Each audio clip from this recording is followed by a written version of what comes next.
বলেছি না, হুজুররা একে এক দল হয়ে গেছে, এক একজনে এক এক দল হয়ে গেছে। দল মত নির্বিশেষে একজোটে আর দল একত্রিত হয়েছে। মুসলমান একত্রিত হয়ে রাজ ময়দানের নামে মুসলমানদেরকে বিজয় করার জন্য কারা কারা প্রস্তুত? হাত তুলে আল্লাহকে দেখাও। আজকে আল্লামা মামুনুল হক এই মশবাড়িতে আগমন করবেন, সুলতানুল ওয়াজিন আল্লামা খালেদ সাইফুল্লাহ আইয়ুবী আগমন করবেন। তাদেরকে বার্তা রেখে বলতে চাই, আমার নবীকে নিয়ে যখন কোন কুলাঙ্গার গালি দেয়, খতমে নবুয়তকে নিয়ে যখন টান দেয়, যখন কিনা আল্লামা খালেদ সাইফুল্লাহ হুঙ্কার দেয়, কাদিয়ানের গোষ্ঠীরা আমার নবীকে নিয়ে যখন কটাক্ষ করে, এ মুসলমান, মশবাড়ির মুসলমান, আল্লামা মামুনুল হক যদি আজকে ডাক দেয়, আল্লামা খালেদ সাইফুল্লাহ আইয়ুবী যদি ডাক দেয়, নবীর পরে নবী নাই, সংসদে আইন চাই, এই কথা বাস্তবায়নের জন্য যদি বুকের তাজা রক্ত ঢালতে হয়, কারা কারা প্রস্তুত? কারা কারা প্রস্তুত? কারা কারা প্রস্তুত?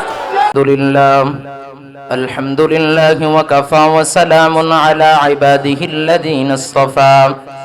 আম্মা বা'দু ফাআউযু বিল্লাহি মিনাশ শাইতানির রাজীম। বিসমিল্লাহির রাহমানির রহিম। ইন্না নাহনু নাযালনায যিকরা ওয়া ইন্না লাহু লাহাফিযুন। সাদাকাল্লাহুল আযীম ওয়া সাদাকা রাসূলুহুন নাবিয়্যুল কারীম ওয়া নাহনু আলা যালিকা মিনাশ শাহিদিনা ওয়াদ যাকিরিন ওয়ালহামদুলিল্লাহি রাব্বিল আলামিন। कौनैन का मुख्तार खुदा तुमको बनाया, कौनैन का मुख्तार खुदा तुमको बनाया, उम्मत की निगाहबान खुदा तुमको बनाया, उम्मत की निगाहबान खुदा तुमको बनाया। या रब मेरे आँखों में समा जाए मदीना, मुद्दत से मेरे दिल में तमन्नाए मदीना, मुद्दत से मेरे दिल में तमन्नाए मदीना। আলহামদুলিল্লাহ, আজকের মাহফিলে অধ্যক্ষার সম্মানিত সভাপতি, আজকের মাহফিলের প্রধান অতিথি, বিশেষ অতিথি সহ আমার সামনে উপস্থিত মুআজ্জাজ মুহতারাম মুরব্বিয়ান আযম, যুবক ভাইরা, মঞ্চে উপস্থিত হযরত উলামায়ে কেরাম, এখানে আসতে পেরে আল্লাহ তাআলা কথা বলার সুযোগ করার তৌফিক আল্লাহ তাআলা দিয়েছেন। এজন্য আপনারা খুশি না বেজার? একটু আওয়াজ দিয়ে বলেন, খুশি না বেজার?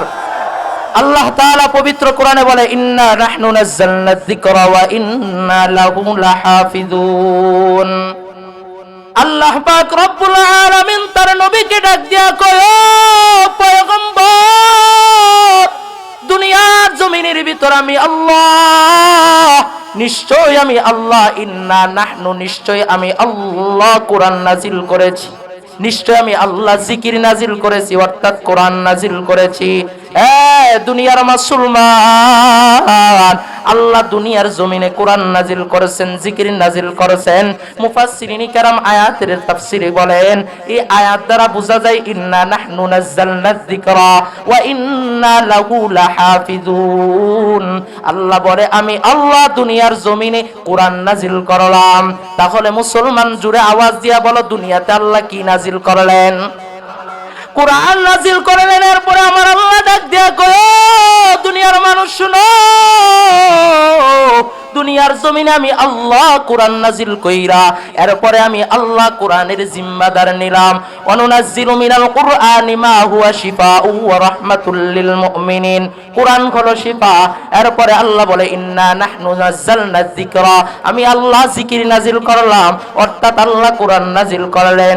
আল্লাহ তাআলা ডাক দিয়া কয়, দুনিয়ার জমিনে কে নাজিল করলেন কোরআন? জুরে কান, কে নাজিল করলেন কোরআন? আমার আল্লাহ কোরআন নাজিল করেছেন। কোরআন নাজিল করে ডাক দিয়া কয়, ইন্না লাহু লাহাফিযুন, কোরআন আমি আল্লাহ নাজিল করেছি। কোরআনের জিম্মাদার কে? জোরে আওয়াজ দিয়ে বলেন, জোরে আওয়াজ দিয়ে বলেন, কোরআনের রক্ষা করার জিম্মাদার কে নিয়েছেন?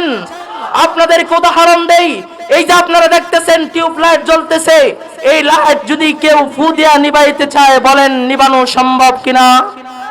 জীবনে সম্ভব কিনা? জোরে বলেন। মাথা থেকে নিয়ে পা পর্যন্ত যদি ফু পারতে পারতে সব চুল পেকে যায়, সম্ভব? হবে না। ঠিক তদ্রুপ আল্লাহ তাআলা পবিত্র কোরআনে ডাক দিয়া কয়, এই কোরআনকে আমি আল্লাহ সম্মানিত করে কোরআন নাজিল করেছি, এই কোরআন যে পড়বে সেও সম্মানিত হয়ে যাবে। কথা বলেন, কথা ঠিক কিনা? এই কোরআন সম্মানিত হওয়ার কারণে কোরআন যে পড়বে সেও সম্মানিত হয়ে যাবে। কোরআন নবীর কাছে নাজিল হওয়ার কারণে নবী হয়ে গেলেন দু জাহানের সরদার, তাম পৃথিবীর সরদার হয়ে গেলেন নবী, বিশ্বনবী জনাবে মুহাম্মদুর রাসূলুল্লাহ সাল্লাল্লাহু আলাইহি ওয়াসাল্লাম। এই কোরআন জিবরাইলের মাধ্যমে নাজিল হওয়ার কারণে জিবরাইল হয়ে গেলেন সর্বশ্রেষ্ঠ, জিবরাইল হয়ে গেলেন সমস্ত ফেরেশতাদের লিডার। যে মানুষের কাছে নাজিল হওয়ার কারণে মানুষ হয়ে গেলেন সর্বশ্রেষ্ঠ। মুসলমান, তোমার কাছে জবাব চাই, এই কোরআন যদি তুমি আমি সম্মান করি, তাহলে কোরআনের মর্যাদার সাথে আমাদের সম্মান বাড়বে না কমবে? জোরে আওয়াজ দিয়ে বলেন, বাড়বে না কমবে?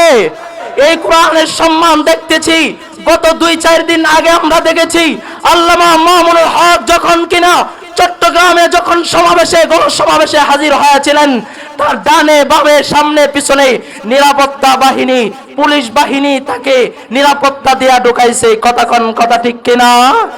এরও কিছুদিন আগে বড় দুঃখ আর পরিতাপের বিষয় হলো, এরও 1-1.5 বছর আগে আল্লামা মামুনুল হককে এই বাহিনীগুলোই ডান্ডা বেরি পড়া আদালতে তুলছে। কথা ঠিক কিনা?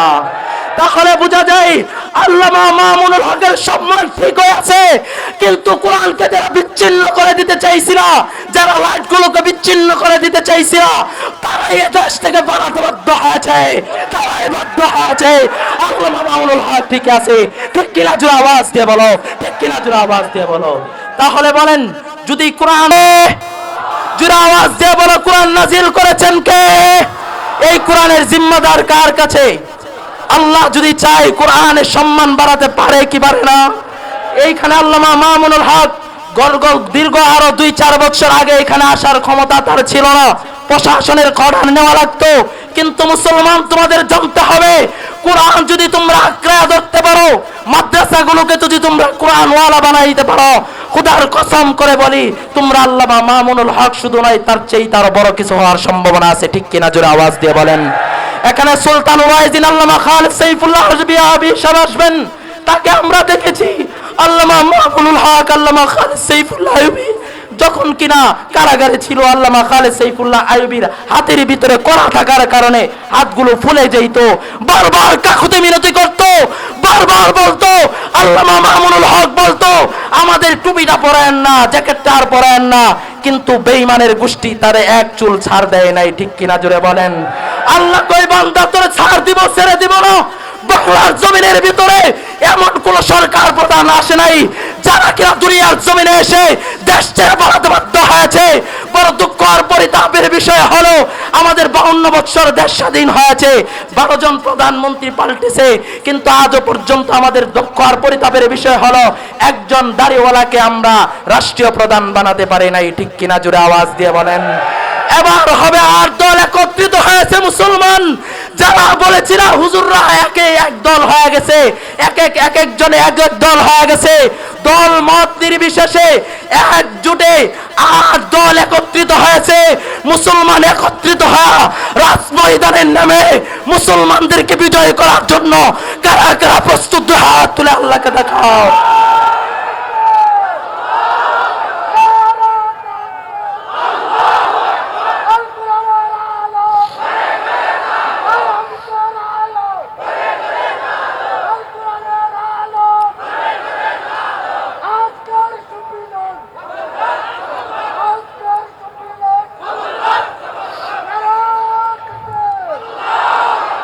সম্মানিত হাজিরিন, যে কথা বলতেছিলাম, আপনাদের কাছে একটা জবাব চাই, আপনাদের কাছে জবাব চাই।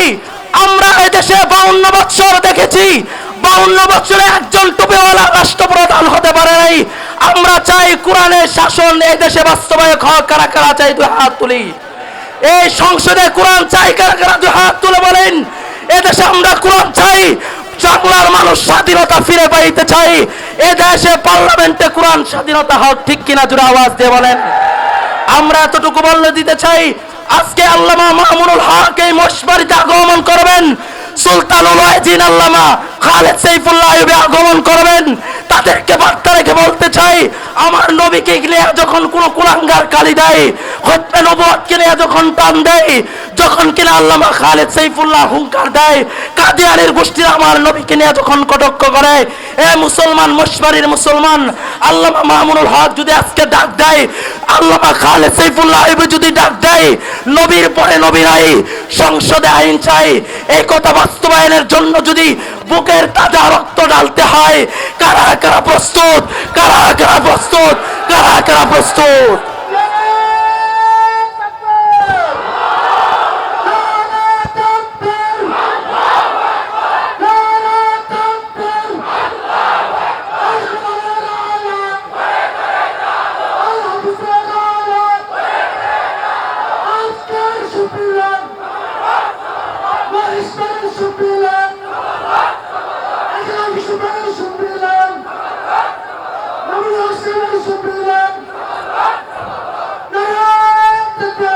সম্মানিত হাজিরিন, আজকে আমরা প্রতিজ্ঞা করে যাব, এখান থেকে যাওয়ার পর আল্লামা মামুনুল হক যদি ডাক দেয়, 8 দল একত্রিত হয়ে সংসদে যদি কোরআন নিতে পারি, এদেশে চোর চোরটা থাকবে না, জিনাখোর থাকবে না, এদেশে কোনো লম্পট থাকবে না, এদেশ কোরআনি দেশ হয়ে যাবে, কোরআনি দেশ হয়ে যাবে। ঠিক কিনা জোরে আওয়াজ বলেন।